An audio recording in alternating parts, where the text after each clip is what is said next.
hoy empezamos la Liga Catalana después de un tiempo paradas.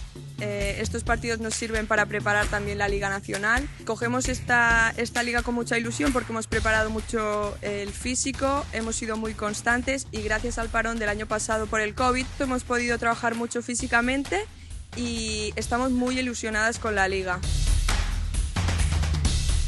La pausa por el COVID fue muy dura porque llevamos un año sin jugar y volver a retomar otra vez ha sido complicado, pero lo hemos afrontado, hemos empezado con el físico y poco a poco nos hemos ido adaptando a las medidas de seguridad que hay que tomar.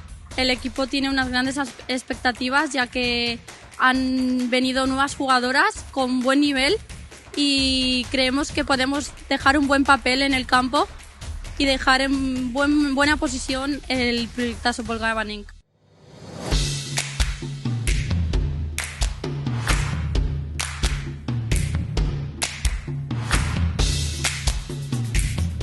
Desde que hubo el parón en noviembre otra vez de la Copa, también fue un tiempo difícil porque pararon los entrenamientos y las restricciones. Fue incertidumbre para todo el mundo, no sabríamos cuándo volver a la competición y tuvimos la suerte que nosotras sí que tuvimos la oportunidad de jugar División de Honor, aunque fue de forma no habitual.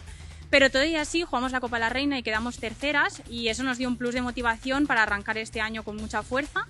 La expectativa para este año principalmente es que podamos jugar con normalidad. Esperamos que la temporada vaya normal y todo y eso de objetivos del equipo sería clasificar para el playoff de la Liga y volver a estar en la Copa y por qué no llegar a la final.